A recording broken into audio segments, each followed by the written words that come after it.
Voilà, de retour, il est maintenant 31 minutes de 8 heures. On y va pour ce sujet avec ces dames installées avec nous. On parle de femmes et d'entrepreneuriat avec deux dames effectivement installées sur notre plateau. On a donc Madame Pauline White qui est dirigeante de ZNY, c'est ça? Consulting. C'est bien ça. Voilà, installée sur notre fauteuil. Et juste à côté de moi, Madame Dorothée Ebozo est dirigeante IDEV. Samba, mesdames. Samba. Alors, Florence, on parle d'entrepreneuriat avec Sidam Folie Kazon, un événement pour les femmes. D'abord, j'ai envie de préciser, d'insister sur cette précision, mais tout le monde est concerné, mesdames. Une masterclass plus précisément. Alors, on vous cède la parole. Plantez-nous le décor. D'accord. Merci de me recevoir déjà. Donc, comme vous l'avez dit, je suis Pauline White. J'exerce dans une activité peu dirigée vers les femmes a priori, qui est le transport et la logistique. Et dans ce cadre-là, je suis la présidente d'une association qu'on appelle Women in Logistics Africa. Nous sommes dans 19 pays africains, dont le Gabon. Et au sein de Women in Logistics Africa, on se veut de défendre le leadership des femmes dans ce domaine, dans notre écosystème. Leadership, ça veut dire quoi? Ça veut dire formation, ça veut dire toujours renforcement de capacité. Et donc, j'accompagne Madame Dorothée Ebozo, qui est formatrice de formation, on va dire, pour ne pas me répéter. Et j'encourage donc toutes les femmes qui sont effectivement dans mon domaine, le transport et la logistique, mais également toutes les autres, à assister à cette formation qui se veut être une formation innovante par ses outils pratiques. Je vais la laisser donc expliquer en gros quel est le thème donc de la formation, et je reviendrai peut-être après pour parler aussi des jeunes qu'on incite à vouloir participer à cette formation, et des jeunes surtout qui sont dans mon domaine, le transport et la logistique, et j'expliquerai pourquoi. Madame Merci. Dorothée, vous qui êtes formatrice, est-ce Oui. que vous faites le constat, la jeune femme gabonaise, ou bien la femme gabonaise de façon générale, a ce manque ou encore ce besoin à combler en matière de leadership? Elle a besoin d'être accompagnée. Ce qui est clair, c'est qu'elle a besoin d'être accompagnée. Le besoin en leadership, est-ce que je peux dire que ça se voit, ou est-ce que je peux dire qu'elle a un besoin? Ce qui est sûr, c'est que quand on regarde certains postes de prise de décision, excusez-moi messieurs, mais vous êtes plus souvent nombreux au poste de prise de décision. C'est pas fini l'histoire. Non, mais c'est en très bonne voie. De la logistique. C'est en très bonne voie. C'est en très bonne voie, et c'est pour ça que je suis là pour l'accompagner. Effectivement, c'est former les femmes, pas seulement au leadership, mais aussi au management, à leur donner les outils de stratégie d'entreprise, conduire sa propre entreprise. Moi-même, j'ai été pendant très longtemps à des hauts postes de responsabilité en multinationale. J'étais la première femme dans notre entreprise à occuper le poste de directrice pays au Cameroun, et je peux vous dire que c'était pas facile, vu que j'avais une équipe d'hommes essentiellement. Mais cependant, quand je suis devenue auto-entrepreneur et que j'ai dû monter ma propre société qui s'appelle IDEV, ça veut dire Institut de développement et valorisation des équipes, parce que je travaille beaucoup sur l'accompagnement collaboratif, et je me suis rendu compte que je devais tout recommencer. Donc ce n'est pas parce qu'on a eu un poste avant, ce n'est pas parce que même on a fait des études qu'on est entrepreneur. Ça s'apprend. Et c'est pour ça que moi, de mon expérience et de manager et d'auto-entrepreneur, plus mon expertise en ingénierie pédagogique, je peux accompagner ces femmes justement dans la prise en main des outils nécessaires à conduire. Lesquels des outils? Quels sont les outils concrètement? Venez à ma formation. On peut donner des petits biscuits, on peut donner 2 ou 3. Et on imagine bien qu'il y a le digital quand même. Oui, Deux ou bon, trois effectivement, la formation sera basée sur le marketing. Mais avant le marketing, si vous voulez, beaucoup de personnes parlent de marketing. Il faut en amont comprendre dans quelle filière on se trouve. Donc il y a des outils comme le PESTEL, comprendre son marché. Donc il y a des outils comme les 5 forces de porteurs. Et il y a des matrices qu'on appelle de choix stratégiques. donc comme McKinsey, la BCG, etc., qui permettent en fait de se situer dans son marché et après de faire le plan marketing. Parce que souvent les gens font le plan marketing et ils ne comprennent pas pourquoi ça ne marche pas. Et parce qu'en amont, ils ne se sont pas situés par rapport à la concurrence, par rapport au réglementaire, par rapport à la filière. C'est très important de comprendre où on est avant de démarrer et de faire son plan d'action. Alors, le thème, pardon, je reste le thème d'abord, développer votre potentiel et booster votre carrière. D'être édifié sur cette thématique. Alors effectivement, on a 3 types de formations. Donc demain, on commence par les étudiants dans tout ce qui est la construction d'un CV. L'après-midi, on a les femmes auto-entrepreneurs. Et jeudi après-midi, on a le management. Donc effectivement, pendant très longtemps, j'ai fait ce qu'on appelle les onboarding.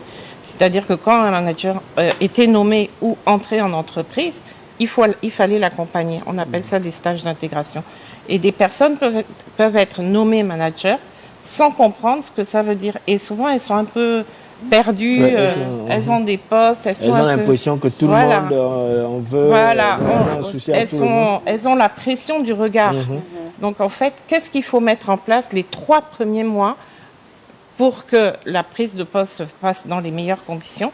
Et sur l'année, qu'est-ce qu'il faut mettre en place sur l'année pour prendre place dans son poste en fait et pouvoir être complètement confortable face au challenge que représente le poste de manager, qui est un poste très difficile. J'ai une question toujours à l'endroit de Madame Dorothée. Vous avez dit tout à l'heure que vous avez une certaine expérience professionnelle. Vous avez eu l'occasion comme ça d'être leader, de pouvoir gérer, manager, gérer des hommes. Quelle a été votre force? J'imagine que ça n'a pas été chose facile, ça n'a pas été de l'eau douce, tout n'a pas été tendre. Vous avez eu la capacité comme ça, à chaque fois, de se relever et continuer le combat. On sait qu'il y a beaucoup de femmes, parfois qu'on a donné un certain nombre de responsabilités, après un moment donné, ça balbutie, elles baissent les bras, elles se disent bon, c'est nettement mieux que je me contente à occuper un poste où j'aurai moins de pression. Quelle était votre force? Votre pilier même. Ma force, c'est que déjà, j'étais dans la société depuis un certain moment et j'avais une écoute, une forme de bienveillance et vraiment une franchise. Donc les gens me respectaient parce que j'étais pas quelqu'un qui était, en fait, je vais pas dire tordu, mais ça existe. Voilà. Et donc j'étais quelqu'un qui connaissait son travail. J'étais très travailleuse. Donc si je devais conseiller les personnes, c'est d'abord bien connaître son travail, être à l'écoute. J'ai bien apprécié le monsieur tout à l'heure, il parlait beaucoup d'amour. C'est vrai qu'on ne parle pas d'amour en entreprise, mais il faut avoir une forme de bienveillance les uns envers les autres, une forme d'empathie, de respect.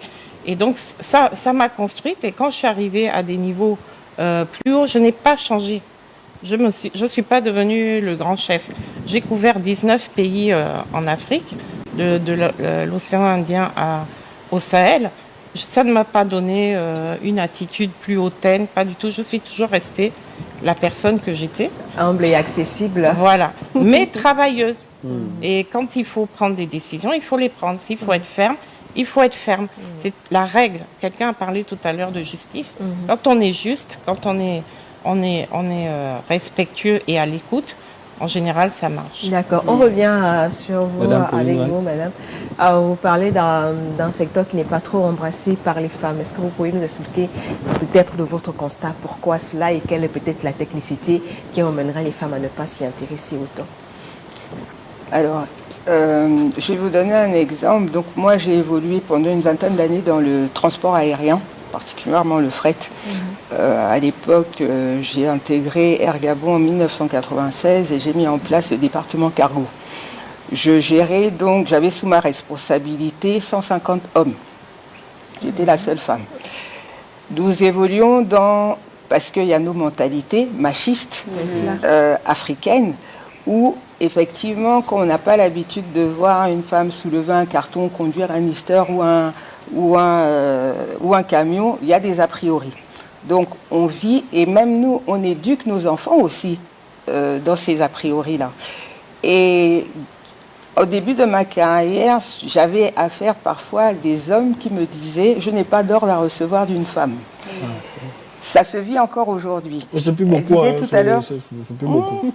Elle disait elle disait tout à l'heure, le plus important, effectivement, surtout quand on est femme à des postes à responsabilité, c'est de ne pas mettre en avant son côté femme. Je suis là pour travailler, nous sommes là pour travailler, nous sommes sur une même barque, nous devons avancer ensemble. Et effectivement, par contre, ce qui est... malheureusement, on se doit de prouver plus qu'eux, alors qu'on n'a pas à prouver. Le métier du transport et de la logistique, comme je disais, est un métier qui renforce, même s'il y a une très belle évolution, hein, on est encore en sous-effectif, nous les femmes. C'est la raison pour laquelle, déjà pourquoi on connaît mal. Les gens parlent transport logistique, mais de quelle logistique? Parce que dans la logistique, on a au moins 14 catégories, 15 catégories. Il y a des métiers qu'on connaît mal, de la logistique. Et donc, au sein de notre association Women in Logistic Africa, ce qu'on fait régulièrement, c'est d'aller dans les écoles, c'est d'aller aussi dans les entreprises pour sensibiliser, parce que même au sein des entreprises, on connaît mal. Gestion du parc automobile. Je vais vous parler aussi du service approvisionnement. Tout ça, c'est de la supply chain, c'est de la logistique. Donc, expliquer quels sont nos métiers.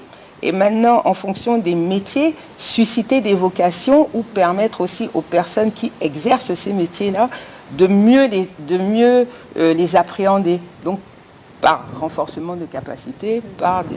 Mais pourquoi est-ce que lorsqu'on parle de logistique et transport, peut-être un constat qui est faux, vous me le direz, on a l'impression que c'est beaucoup plus effectivement dans le transport, le parc automobile qu'il faut gérer, ou dans le magasinage. Lorsqu'on va voir une annonce logistique et transport, c'est en qualité de magasinier, en qualité de gestion du parc automobile, les chauffeurs. Et dans les cérémonies, c'est souvent la sono, les chaises, etc. Je vous ai dit justement qu'on connaît très mal les métiers. C'est la raison pour laquelle... Vous les professionnels qui avaient à... alors déjà, c'est pour ça que je vous disais, on essaie d'aller dans les écoles pour pouvoir banaliser et montrer quels sont ces métiers. Aujourd'hui, donc depuis pratiquement 4-5 ans, régulièrement, il y a des salons de métiers. Et dans ces salons de métiers, on va effectivement pour décliner quels sont les métiers qui sont dans le transport, la logistique et la supply chain. Vous disiez dans les cérémonies, les lumières, etc. C'est pas de la logistique. Excusez-moi. Oui, c'est un défaut. C'est un défaut de logistique, madame. Commission logistique. La commission logistique se limite à transporter les marmites et Regardez les marmites à la maison. Voilà. Les tentes, les chaises, la sonorisation. Voilà. Bon, et donc justement, j'en suis la preuve que donc en dehors des voitures et de tout ce qui est, je vous disais, moi je travaille encore puisque je fais du consulting dans la logistique aéroportuaire. On va décliner logistique aéroportuaire. Quels sont les métiers de la logistique aéroportuaire? Vous voyagez, vous amenez votre bagage, vous avez une personne qui est devant vous. Une fois qu'on a enregistré votre bagage, vous allez, ce bagage-là, il va avoir un circuit, d'accord? Il va avoir un circuit derrière, il faut des personnes. Ces personnes-là, ça va être des bagagistes. Ces personnes-là, ça va être des caristes qui vont pouvoir mettre les bagages à l'intérieur de l'avion. Mais avant de mettre les bagages à l'intérieur de l'avion, il y a tout un process de manipulation. Il y a tout un process. L'aérien, c'est un domaine très particulier avec des procédures. Et il y a des gens qui sont là, effectivement, des agents d'escale qui sont là pour dire ça va ici, ça va là, et là il y a de plus en plus de femmes, Dieu merci. Donc si vous voulez, à chaque étape, il y a un métier. Donc dans la logistique aéroportuaire, par exemple, vous avez une vingtaine de métiers qui ne se limitent pas, je dis bien, à être cariste ou à être porteur ou à être bagagiste. Donc, et pareil dans la logistique maritime, pétrolière, pharmaceutique, etc. Donc, à nous, comme vous disiez tout à l'heure, nous qui sommes dans l'écosystème, d'en parler, de vulgariser, et c'est pour ça que je suis aujourd'hui, parce que l'autre chose, c'est que comme nous sommes dans des métiers très particulier. Quand on va pour une prise d'emploi ou bien quand on veut rechercher un stage, on ne va pas rechercher un stage dans une entreprise de transport comme on va chercher un stage dans un hôtel. Il y a des mots-clés que l'employeur se veut d'entendre. Il y a des attitudes qu'on se doit d'avoir. Je vous donne, par exemple, des femmes qui vont se présenter avec les ongles jusque-là, la perruque, etc. Ça n'enlève rien à la féminité. Hein. Mais il y a des aptitudes à avoir, il y a des comportements à avoir selon les différents secteurs d'activité. D'accord, Madame Ebozo, revenons. Les autres sont des questions. Hein? Oui, moi, la dernière question pour l'instant que je vais avoir avec vous en qualité de manager, peut-être à partir d'une petite expérience personnelle, parce que je suis également diplômée en logistique transport, option transit douane. Ah, alors, lorsque je postulais moi, c'est transit pur, transport pur. Ouais. D'accord. Lorsque je postulais pour ce diplôme-là, que je n'utilise plus aujourd'hui, voilà, j'entendais bien souvent la question, c'était, est-ce que toi, tu peux soulever un carton? Est-ce que toi, tu es sûr que tu peux pousser un chariot, tu peux faire telle chose? Et lorsque j'avais ma méthode dans une société de la place, j'étais comme la petite porcelaine, on ne voulait pas trop donner de tâches. Elle est fragile. Voilà. Peut-être pas, mais c'était pas dans le sens de la fragilité. Mais il dit que c'est une femme, il ne faut pas trop lui donner à faire, etc. Et donc, ça a été un peu comme ça toute la période. Il a fallu aussi un peu montrer de quoi on est capable. Et là, c'est peut-être revenir sur les types de managers. Lorsqu'on est dans ce type de métier, de domaine-là, comment est-ce que le manager lui pourrait se comporter, peut-être pour booster aussi à la carrière de ces jeunes dames qui pourraient venir pour exercer dans la société? Mais en fait, pour être juste, il faut des critères.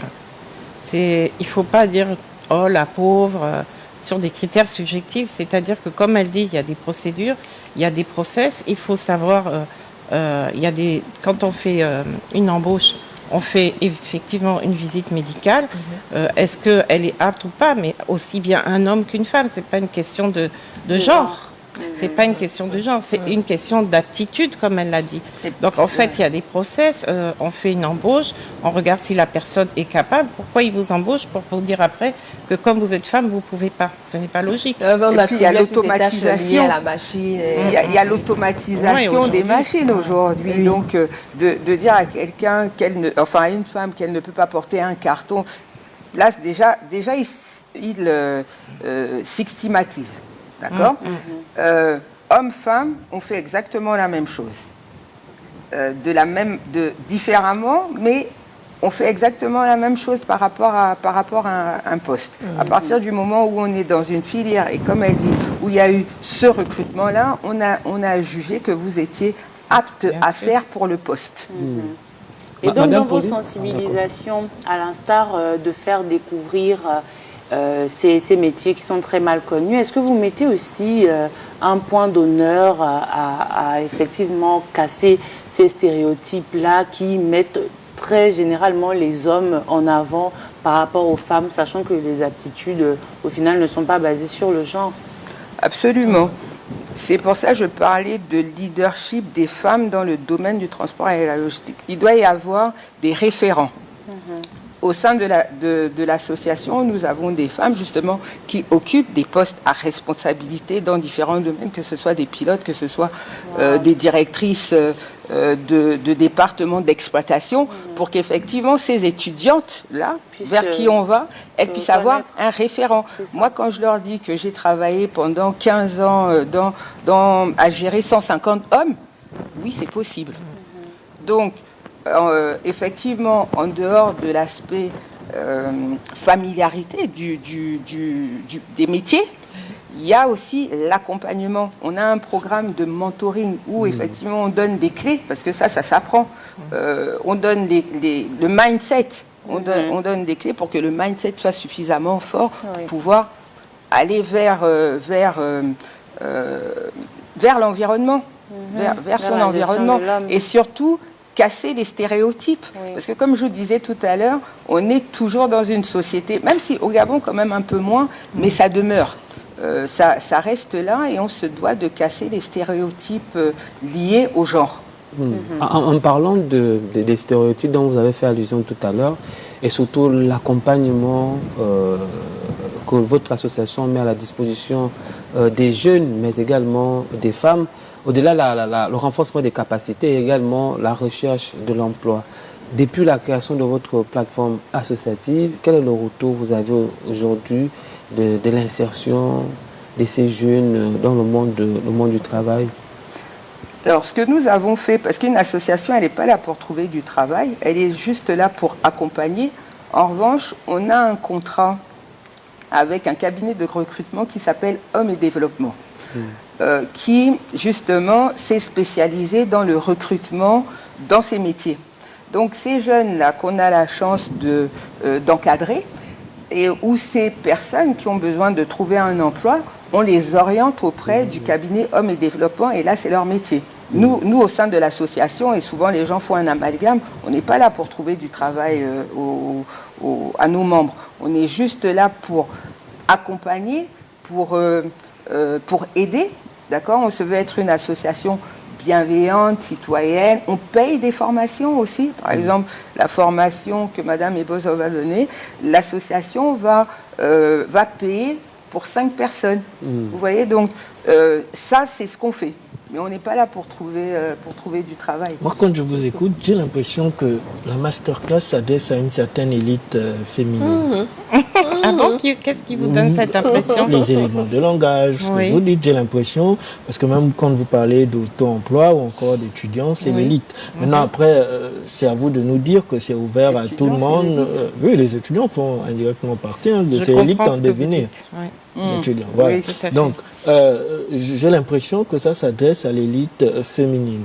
C'est à vous de nous dire que non, effectivement, même celle qui n'a pas nécessairement fait des grandes études, elle est concernée. Alors, je vais vous dire qu'en formation, quand on fait une formation, on fait en amont ce qu'on appelle un positionnement. Donc, un positionnement nous permet de situer les publics. Effectivement, je ne peux pas mélanger le type de public parce qu'en fonction des niveaux intellectuels ou des niveaux d'expérience des personnes, on ne peut pas les mélanger, on ne peut pas faire des formations qui soient fluides et impactantes.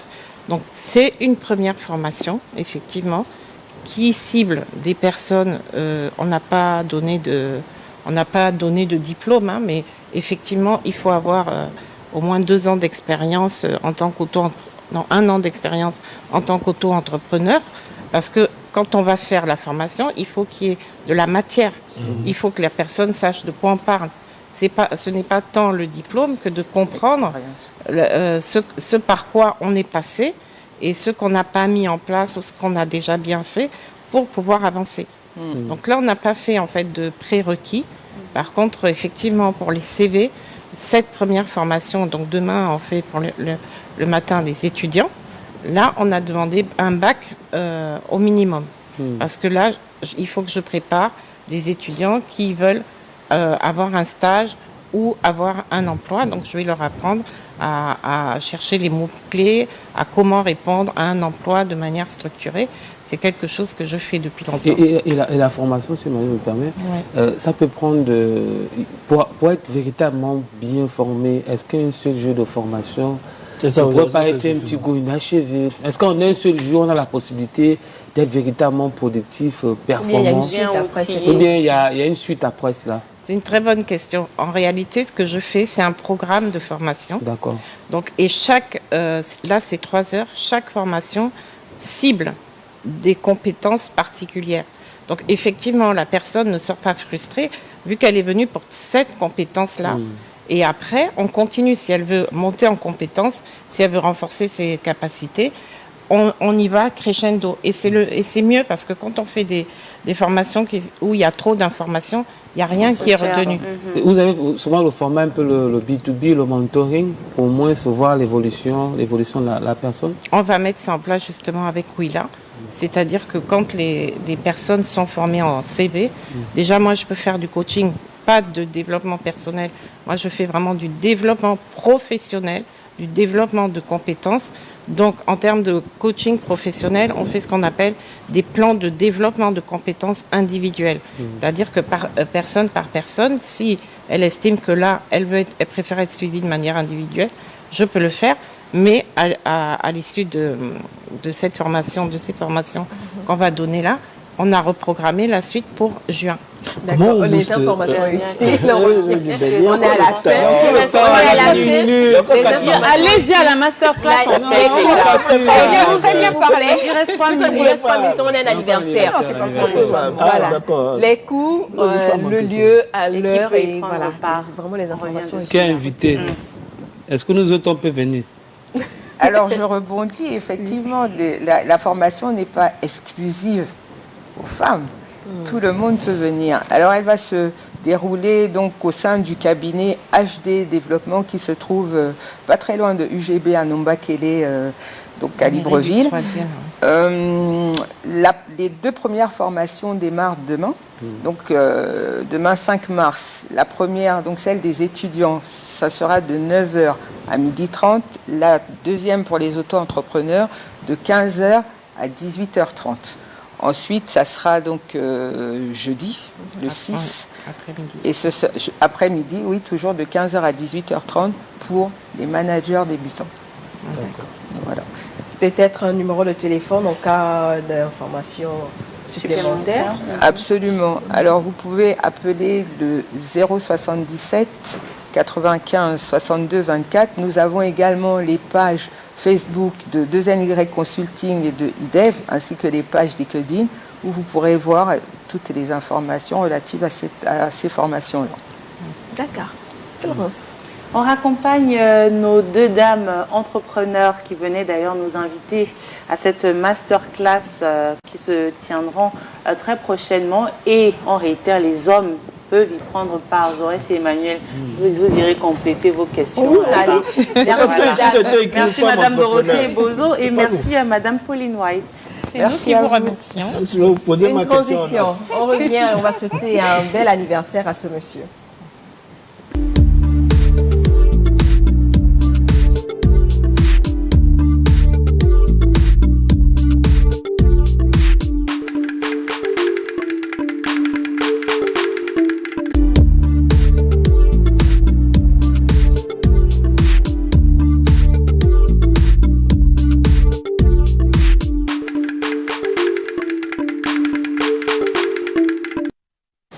Voilà, une année à célébrer aujourd'hui, des grâces, des bénédictions, de la santé, de la richesse, de la prospérité pour ce monsieur qui va avoir le plaisir comme ça.